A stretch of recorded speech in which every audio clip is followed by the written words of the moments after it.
बिस्मिल्लाहिर्रहमानिर्रहीम। अस्सलाम वालेकुम नाजरीन। प्रोजेक्ट इमरान खान को जब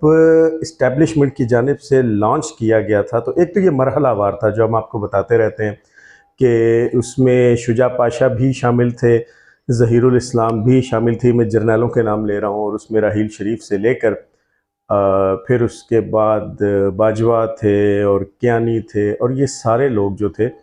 ये स्टेप बाय स्टेप अपने हिस्से का जो किरदार है वो इस पौधे की जो आबियारी है वो करते रहे। और आपको याद होगा कि मरहूम जनरल परवेज़ मुशर्रफ ने भी मुबैना तौर पे इमरान खान को अपना वज़ीर आज़म बनने की पेशकश उस ज़माने में की थी, लेकिन बावजूद उसको खान की जानिब से एक्सेप्ट नहीं किया गया, या कुछ शराइत ऐसी की गई, या शायद यह है कि खान उस वक्त फुल फ्लैज बनना चाहते थे। एक डिक्टेटर, मिलिट्री डिक्टेटर जब होता है तो फिर उसके वो जो वज़ीर आज़म रखता है वो मरहूम मोहम्मद खान जुनेजो जैसे वज़ीर आज़म ही होते हैं, या शौकत अज़ीज़ जैसे, या मीर ज़फ़रुल्लाह जमाली मरहूम मग़फ़ूर जैसे वज़ीर आज़म ही होते हैं कि जो ना अपनी पॉलिसी बना सकते हैं, ना उनका कोई नज़रिया होता है, बल्कि वो एक एक खाली जगह जो है उसको उन्होंने पुर कर रखा होता है। तो जब ये आबियारी की गई थी तो इसके साथ इसमें सिर्फ इमरान खान की अपनी ज़ात शामिल नहीं थी। ये याद रखिए कि जब आप और ख़ास तौर पे जब बैरूनी ताकतें भी उसमें शामिल हों और उनकी मंशा और मर्ज़ी भी उसमें शामिल हो, तो फिर उस वक्त ये किसी एक अकेले आदमी के ऊपर नहीं रह जाता, बल्कि एक पूरा माहौल जो है, एक पूरे माहौल को क्रिएट किया जाता है। और उसके जो क्या उसे कहना चाहिए, जो स्कैफोल्डिंग लगाई जाती है, वो जो सहारे दिए जाते हैं, वो जो असा और वो जो छड़ियाँ और वो जो लाठियाँ और वो जो बैसाखियाँ पकड़ाई जाती हैं, उन बैसाखियों को भी तैयार किया जाता है। तो हमारी उस ज़माने की ISPR जो है वो उसमें शामिल थी, और आप उसका शाखसाना देखते हैं कि आज सदीक जान जैसे जहला जो हैं वो बैठे हुए हैं, वो एक पूरे के पूरे टीवी चैनल को उसके बतौर यहाँ पे उसके हेड के तौर पे काम कर रहे हैं, जिसको अब मेरे जहन से वो नाम निकल गया कि उसको क्या कहते हैं। तो बहरहाल, और दूसरा फिर आपने देखा कि उसमें साबिर शाकिर जैसे लोग होते हैं जो कि पहले यहाँ पे अपना सारा खन्नास जो है वो भुगतते हैं और सारा कुछ करते हैं इस कौम के साथ, और कौम की एक जहन साजी करते हैं, और फिर यहाँ से दफ़ा हो जाते हैं, यहाँ से भाग जाते हैं। उसमें समी इब्राहिम जैसे लोग होते हैं, उसमें आफ्ताब इकबाल जैसे लोग होते हैं कि जो मुल्क भर के भांडों को साथ मिला के एक पूरा कल्चर बनाते हैं। वो पहले अपने प्रोग्राम्स के अंदर भारतीय गानों को इंट्रोड्यूस करवाते हैं, वो मदन मोहन के का तारुफ करवाते हैं, वो लक्ष्मीकांत की बात करते हैं, वो प्यारे लाल की जानिब लेके चलते हैं, वो RD बर्मन और SD बर्मन का सबक पढ़ाते हैं, और फिर वो पूरा ये जहर इस बात पे आपके अंदर उतार देते हैं कि जो फ़न है उसकी कोई सरहद नहीं होती। फिर आहिस्ता आहिस्ता ज़ाहिर है वो जो फ़नून लतीफ़ा है, और ख़ास तौर पे उस पर जो कॉमेडी है, और फिर जो पाकिस्तानी कॉमेडी है, वो लोगों को ज़्यादा अट्रैक्ट करती है, बजाय ये सोचने के कि उसके अंदर कितनी वल्गैरिटी और कैसे अल्फाज। बड़ी दफ़ा मैं इसके ऊपर बात कर चुका हूँ और उस पर प्रोग्राम्स भी कर चुका हूँ। तो फिर आफ्ताब इकबाल जैसे लोगों को भी काश्त किया जाता है, और फिर वो फसल जब पक के तैयार होती है तो फिर उसके मुंह से इमरान खान की तारीफ़ें निकलवाई जाती हैं, और अपनी मर्ज़ी के जुमले बुलवाए जाते हैं, और जिसको चोर चोर कहलवाना मकसूद होता है उसको चोर चोर कहलवाया जाता है, और जिसको सादिक व अमीन बनाना मकसूद होता है उसको सादिक और अमीन बनाया जाता है। और फिर हाल यही है कि वो आफ्ताब इकबाल के जब वो यहाँ से जेल की हवा खा के निकला था तो उसने ऐसे करके कहा था कि मेरी कोई ब्रेन वॉशिंग जो है वो नहीं कर सकता। तो लेकिन वो हुई, और अब वो यहाँ से दुम दबा के भागा, और दुबई से जाके अपनी वही सारी जो कुछ उसका काम है, जिस तरह का भांड वो है उसको कर रहा है। अब उसमें एक और नाम है डॉक्टर मुईद पीरज़ादा का। अब मुईद पीरज़ादा जो है ये उस ज़माने में ISPR ने बराबर इसको लॉन्च किया था, और ये साहब जो है ये अंग्रेज़ी अच्छी बोल लेते हैं, बड़ी अच्छी अंग्रेज़ी बोलते हैं, और पेशे के लिहाज से बुनियादी तौर पे ये बंदा डॉक्टर है, मेडिकल डॉक्टर है, और सहाफ़त से तो इसका दूर दूर तक ताल्लुक़ नहीं था। इसको लॉन्च किया गया था अंग्रेज़ी बोलने की बुनियाद पे, और मुझे याद है कि ये बंदा पाकिस्तान टेलीविज़न यानी PTV में बतौर डायरेक्टर आया था, गालबन इसकी जो सीट थी, गालबन वो director marketing strategy and planning थी, गालबन। या इससे मिलता जुलता एक ओहदा जो है वो मुईद पीरज़ादा को दिया गया था। और उस वक्त भी बड़ी चेम गोइयाँ पीटीवी के अंदर थी कि ये जो पैराशूटर्स हैं जो बाहर से लाए गए हैं, वो तो पीटीवी में तनख्वाहों के नाम पे भी बड़े पैसे ले रहे हैं, और उसके अलावा जो लंबे हाथ मार रहे हैं वो तो पीटीवी को लूट के खा गए। और उस ज़माने में पीटीवी की जो यूनियंस हैं उन्होंने भी इस पे बड़ा शोर डाला था, लेकिन बहरहाल लाने वाले जो हैं वो बड़े मजबूत थे, तो उनकी परवाह नहीं की गई और वहाँ से इसको स्क्रीन दी गई और स्क्रीन की प्रैक्टिस करवाई गई। अब यहाँ तक तो बात ठीक है, और अमूमन मेरी आदत तो ये है कि मैं किसी की ज़ातियात के हवाले से, वो जैसी भी ज़िंदगी गुजारता है, वो बात नहीं करता। लेकिन वो तब मुमकिन है जब उसकी ज़ातियात का आपकी माशरत के साथ, आपकी जहन साजी के साथ, आपकी ब्रेन वाशिंग के साथ किसी भी किस्म का कोई ताल्लुक ना हो। लेकिन अगर अगले की ज़ातियात आपकी ब्रेन वाशिंग में इस्तेमाल होती हो, वो आपकी नस्ल को ख़राब करे। आप अभी भी ट्विटर पे उसको लल्ली जिसको कहते हैं, सदीक जान को, तो लल्ली के अगर ट्वीट्स देखें तो आप हैरान हो जाएंगे कि वो किस कमाश के लोग हैं, कौन सी सहाफ़त है उनकी, और वो कर क्या रहे हैं, वो कौन सा थिंक टैंक है, वो में डायरेक्शंस कौन सी दे रहे हैं। मुल्क इस वक्त जिस हालत में है, और जिस हालत में बाकायदा मुल्क, अब जो शबर जैदी का इंटरव्यू शाहजेब खानज़ादा के प्रोग्राम में जो नशर हुआ है, उसने तहलका मचा दिया है। और शबर जैदी जैसे इंसान ने यह कहा है कि जनाब अगर इमरान खान की ये गवर्नमेंट जिसको ख़त्म कर दिया गया, अगर वो कंटिन्यू करती तो मुल्क की मईशत का बेड़ा गर्क हो जाता है। जो 6.5 ग्रोथ रेट का राग अलापा जा रहा था, वो सब एक ड्रामा था और पैसे नहीं थे। और असद उमर और इमरान खान के उस ज़माने में कम्युनिकेशन ही नहीं थी। यानी एक मुल्क के जो डिफ़ाल्ट की जानिब जा रहा हो और जिसके वज़ीर आज़म और उस वक्त के वज़ीर ख़जाना ने आपस में कम्युनिकेट ही ना कर रखा हो, तो आप उसके ऊपर फिर सिवाय रोने के या हंसने के और तो कुछ नहीं कर सकते। या फिर ये है कि आप सोचें कि इस मुल्क के साथ हुआ क्या है। तो मुईद पीरज़ादा उसी कमाश का एक आदमी था जिस कमाश के ये सारे लोग थे जिनके मैंने आपके आगे नाम लिए। मुईद पीरज़ादा की ज़ात पे बात कभी भी नहीं करते, लेकिन मैं मुईद पीरज़ादा का तारुफ आपको क्यों देना चाहता हूँ, क्योंकि मुईद पीरज़ादा ने जो बकवास की है, जो खन्नास उसकी ज़बान से अदा हुआ है, उसके लिए ज़रूरी है कि खुद ये समझा जाए कि मुईद पीरज़ादा है क्या, उसका असल चेहरा क्या है, मुईद पीरज़ादा जो है वो है कौन और उसका तारुफ क्या है। एक तो तारुफ इन साहब का ये है कि इन साहब ने अपने एक बड़े करीबी दोस्त की बेगम पे नज़र डाली और फिर बड़ी ही गंदी नज़र डाली, और ये जो साफ़ सुथरे रियासत मदीना के अलम बरदार थे और रियासत मदीना का नारा लगाने वाले और कौम को अखलाकियात का दर्स देने वाले थे, उस नज़र डालने का, उस गंदी नज़र डालने का अंजाम ये हुआ कि इसने अपनी दोस्त की बीवी को उससे तलाक दिलवा के खुद शादी कर ली। यानी इस वक्त जो मुईद पीरज़ादा की अहलिया मोहतरमा हैं, ये पहले भाभी मोहतरमा हुआ करती थी, और वो जो दोस्त थे वो बड़े जिगरी यार होते थे। तो एक तो ये कैरेक्टर है कि जहाँ से ये लोग चले, ये इनकी सफाई है, ये साफ़ सुथरा इनका किरदार है। चले इस बात को तो छोड़ें, मतलब कि निकाह कर लिया, और जब इनके लीडर ने तलाक़ें दिलवा के निकाह किए हुए हैं तो फिर अब नीचे वालों का भी यही हाल होगा। अब बुशरा बीबी वाला किस्सा किसको नहीं मालूम कि वो बुशरा फरीद मानिका से बुशरा इमरान वैसे वो नहीं हुई, अभी भी जो नादरा का शनाख्ती कार्ड है उसमें पीरनी का जो नाम है वो बुशरा फरीद मानिका ही है। शायद वापसी का दर जो है वो खुला रखा है, क्योंकि अब प्रोजेक्ट तो आलमोस्ट ख़त्म हुआ चाहता है। और अब तो यहाँ तक खबर आ गई कि वो जो लड़ाई हुई थी इमरान खान की बहन रुबीना खान और बुशरा बीबी के दरमियान, जो बात हाथापाई तक जा पहुँची थी, और अब वो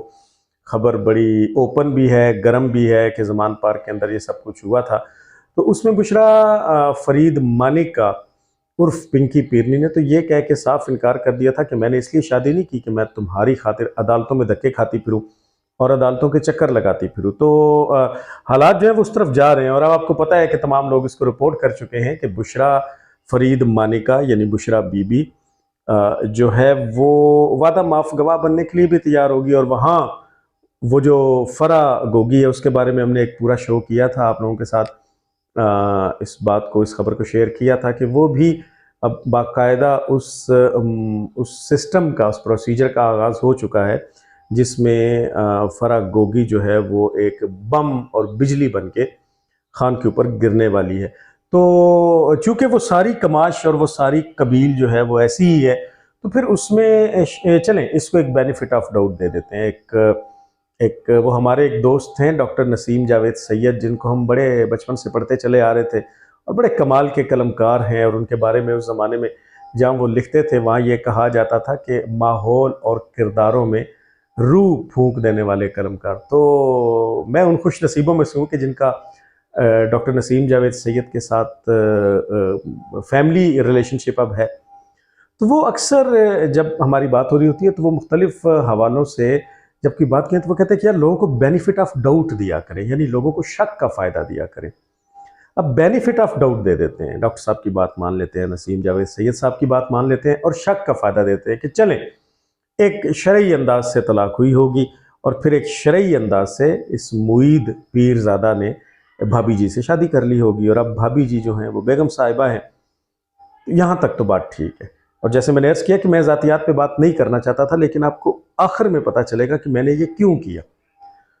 अब दूसरी बात यह कि ये वो बदबख्त आदमी है कि इसका बाप जो है वो बिस्तरे मर्ग पे था और दुबई के एक हॉस्पिटल में था। तो वो जो वालिद मोहतरम थे मुईद पीरज़ादा साहब के, वो अपनी बीमारी की ताब ना लाते हुए दारे फना से दारे बका को कूच कर गए, उनका इंतकाल हो गया। अब अमूमन होता जो ये है कि जो हमारे यहाँ हमारे कल्चर में जो हलाल ज़ादे होते हैं और जो अपने माँ बाप का एहसास करने वाले होते हैं, जब उनके वालदैन का साया उठ जाए तो उनके ऊपर गोया क़यामत ही गुजर जाती है। मुझे आज मरहूम अमानुल्लाह का एक इंटरव्यू याद आ रहा है कि उनसे पूछा गया उनकी वालदा के हवाले से कि आपकी क्या कैफियत थी, तो उन्होंने कहा मैं एक स्टेज ड्रामा कर रहा था और जब दोपहर को सुबह का टाइम था तकरीबन, यानी सुबह से दोपहर के दरमियान का जो टाइम होता है 10-11 बजे का, तो मुझे ये इत्तला मिली कि मेरी वालदा का इंतकाल हो गया। तो आप यकीन करें कि मुझे ऐसा लगा कि जैसे शाम हो गई है। फिर मैं भागा भागा घर पहुंचा, अभी दिन के शायद 12 बज रहे थे, लेकिन मैंने जब अपनी वालदा की मैयत को देखा तो मुझे लगा कि रात हो गई है, और फिर उस रात की आज तक सुबह नहीं हुई और इस पर मरहूम अमानुल्लाह जो है वो ज़ारो कतार रो पड़े। तो वो जो एहसास होता है वो एहसास बेसिकली यही होता है कि जब वालदैन या वालदैन में से कोई एक जब दुनिया से चला जाता है तो फिर वो एक ऐसी शाम होती है और एक ऐसी रात होती है कि बाकी सारी ज़िंदगी के अंदर पीछे रह जाने वालों की सुबह नहीं होती। लेकिन इस शख्स ने क्या किया, मुईद पीरज़ादा के वालिद जब दुबई के एक अस्पताल में वफ़ात पा गए तो इसने अपनी बाप की जायदाद के कागजात को तय करके अपनी जेब में डाला, चोरों की तरह ये अस्पताल के अंदर घुसा और ये अपने बाप के बेड के पास गया। इस बदबख्त ने मरे हुए बाप के अंगूठों पे स्याही लगा के जायदाद की कागजात के ऊपर अपने मरे हुए बाप के अंगूठे लगा लिए और सारी जायदाद जो है वो हथिया ली। अब वो हमारे जैसे अस्पताल तो है नहीं, वहाँ के अस्पतालों में तो मरीज़ों के बेड के ऊपर कैमरे लगे हुए होते हैं। तो कैमरे के अंदर ये अजीबो गरीब मंजर वहाँ के कंट्रोल सिस्टम ने जब देखा तो उन्होंने फौरी तौर पे पुलिस को इत्तला की। पुलिस ने मुईद पीरज़ादा को धर लिया और उसके बाद इन्वेस्टिगेशन की तो पता चला कि उसने कहा नहीं मेरे पास तो कुछ नहीं। जब तलाशी ली गई तो जेब के अंदर से वो जायदाद के कागजात जो हैं वो बरामद हो गए। तो उन्होंने कहा कि बदबख्त आदमी, खबीस इंसान, तुम ये क्या कर रहे थे? तो उसने कहा मैंने सोचा कि यार कौन फिर अदालतों के चक्कर लगाएगा और कौन वहाँ पे बयान हल्फी और ये कराता रहेगा, तो मैंने यहीं पे वो अपने बाप के अंगूठे के ऊपर स्याही लगा के अंगूठे लगवा लिए हैं, तो मैंने इसको अपने नाम कर लिया। तो उन्होंने फिर इसको कैद कर दिया। लेकिन उस वक़्त की इस्टेब्लिशमेंट का चूँकि वो आँख का तारा था और बड़ी अच्छी अंग्रेज़ी बोलता था, तो उन्होंने फिर मदाखलत की और वो जो यूएई की गवर्नमेंट है उनसे कोई मिन्नत तरला करके और उनको ये कह के कि ये तो हमारा बड़ा असासा है और इसको तो हम साबका हुकूमतों के ख़िलाफ़ ज़बान दराजी चलें, ज़बान दराजी का लफ्ज़ इस्तेमाल कर लेते हैं, उसके लिए बड़ा इस्तेमाल करते हैं। ये तो हमारी नई नस्ल के दिमागों को वाश कर रहा है, ये तो उनमें जहर भर रहा है, यही तो इमरान खान को हीरो बनाने वाली टीम में शामिल है और यही तो पिछलों को चोर बनाने वाली टीम में शामिल है, बल्कि उनका सरगना है, तो हमें ये वापस दें। तो इस बदबख्त को फिर वापस बुलाया गया। तो यहाँ तक है जनाब इसका किरदार। फिर 92 न्यूज़, ये किसान घी वालों का है। अब वो रजी दादा का आप अपना व्लॉग ज़रा देख लीजिएगा, जो उन्होंने 92 न्यूज़ के मालिक के गलबन रशीद नाम है उसका, तो उसके हवाले से किया है। वो मुझे यहाँ पे दोबारा दोहराने की ज़रूरत नहीं। 92 न्यूज़ ने इसको अपने पेरोल पे रख लिया और मुबैना तौर पे अब जबकि ये भागा हुआ है, तो ये आज भी 92 न्यूज़ से एक बड़ी भारी रकम बतौर एजाजिया, बतौर तनख्वाह वसूल करता है। चले, यहाँ तक तो बात होगी जनाब इसके किरदार की, इसकी अखलाकियात की, और थोड़ा सा हमने इसका वो निकाब उतार के आपको दिखाया कि ये असल चेहरा है। लेकिन अब आप लोग ये सोचेंगे कि मैं ये बात कर क्यों रहा हूँ, मुझे क्या तकलीफ है अगर उसने भाभी जी से शादी कर रखी है, या मुझे क्या तकलीफ है अगर उसने अब्बा जी की लाश के अंगूठे लगवा के जायदाद सारी अपने नाम कर ली थी। मुझे तकलीफ है। मुझे तकलीफ इसलिए है कि इस तरह के गंदे और घटिया लोग फिर जब बाहर जाते हैं और पाकिस्तान के खिलाफ बकवास करते हैं, और फिर जब इनके ऊपर हाथ डालने की कोशिश की जाती है तो ये कहते हैं कि हम तो पाकिस्तानी ही नहीं है। अब शहजाद अकबर को देख लें, शहजाद अकबर ने क्या किया, उसने यहाँ पे आके किस कदर उदम मचाया, कितनी करप्शन की, क्या कुछ नहीं किया। लेकिन जब वो यहाँ से दफा हो गया तो अब वो नैब की अदालत को उसने क्या बयान दिया फ़ोन पे या वीडियो पे कि जनाब मैं पाकिस्तानी नहीं हूँ, मैं क्यों हूँ, आप यहीं पे मुझसे वीडियो पे जो कुछ आपने पूछना है वो पूछ लें। यही हाल भगोड़े शहबाज गिल का है। भगोड़ा शहबाज गिल इश्तिहारी, अब इश्तिहारी शहबाज गिल जो है उसने भी बाहर जाके तो दोबारा बार्किंग शुरू कर दी है, अपना एक चैनल बना के बार्किंग शुरू कर दिया। लेकिन वो भी ये कहता है कि जनाब मैं तो पाकिस्तानी नहीं हूँ, और ये बाकी जितने भी यहाँ से दुम दबा के भागे हैं ये फिर खुद को कहते हैं कि हम पाकिस्तानी नहीं है। लेकिन मुहित पीरज़ादा ने क्या किया कि उसने पिछले दिनों मुबैना तौर पर तहरीके इंसाफ के एक तकरीब में शिरकत की, जिसमें शर्मन नाम का अमरीकी मौजूद था, जो कि पाकिस्तान के ख़िलाफ़ कोई भी मौका हाथ से नहीं जाने देता। तो शर्मन नाम के अमरीकी को मुखातिब करके उसने बड़े खुले अल्फाज में मुहित पीरज़ादा ने यह कहा कि रियासत तो मुझे कत्ल करवाना चाहती है, यानी पाकिस्तान की जो रियासत, यानी उसका इशारा फ़ौज की तरफ था, वो मुझे मरवा देना चाहती है, तो मुझे बचाएं। और मुझे ये FBI ने बताया। और उसके बाद उसी कॉन्टीन्यूटी में, चूँकि झूठा आदमी है तो उसने झूठ बोलते हुए ये भी कहा कि नहीं, मुझे अपने सोर्सेज से पता चला है कि ये FBI पाकिस्तान मुझे मरवाना चाहता है, और पाकिस्तान ने फ़लाँ बड़ी ख़राबियाँ की हैं, और दहशतगर्दी करता है, और फ़लाँ करता है, ये करता है, वो करता है। तो आप पाकिस्तान को सबक सिखाएं, आप पाकिस्तान को इसके ऊपर एक्शन लें। यानी दूसरे लफ्ज़ों में वो अमरीकियों को खड़े होकर ये कह रहा है तहरीक इंसाफ की तकरीब के अंदर कि आप पाकिस्तान पे पाबंदियां लगाएं, आप पाकिस्तान को मुश्किल में डालें, वगैरह वगैरह। तो ये वो लोग हैं जो बकवास करते हैं, ये इनके अपने किरदार हैं। ये एक कैरेक्टर मैंने आपके आगे रखा, यही कैरेक्टर शहबाज गिल है, यही कैरेक्टर साबिर शाकिर का है, यही कैरेक्टर शहजाद अकबर का है, यही कैरेक्टर आफ्ताब इकबाल का है, यही कैरेक्टर आदिल राजा का है। तो अब ये जो पाबंदियां तो मुख्तलिफ लग गई हैं, और आर्मी एक्ट जो है उसमें भी तरमीम हो गई है, लेकिन अब होना ये चाहिए कि ये जो बाहर बैठ के बकवास करते हैं, एक तो इनके चैनल्स के ऊपर भी पाबंदी लगनी चाहिए बिल्कुल, और इनको पाकिस्तान में नहीं देखा जाना चाहिए। और दूसरी बात यह कि अब हुकूमत और रियासत और मिलिट्री इस्टेब्लिशमेंट अपना पूरा जोर लगाएं, और इन लोगों को पाकिस्तान ला के इनको बताएं कि कितने 20 का 100 होता है। तो मुहित पीरज़ादा के हवाले से बस इतना ही कि इस तरह के गंदे, घटिया, गलीज़ और बदबूदार किरदार जो हैं वो नासूर थे इस माशरे का, और सहारा थे पाकिस्तान तहरीक इंसाफ का, कि जिन्होंने रियासत मदीना का नारा लगाया था। और रियासत मदीना के नारे का तो जो कुछ बना वो सब आपके सामने एक एक करके आ रहा है। लेकिन अब इन किरदारों को भी शट अप कॉल देनी चाहिए। अगले शो में इंशाल्लाह आप लोगों से दोबारा मुलाकात होगी।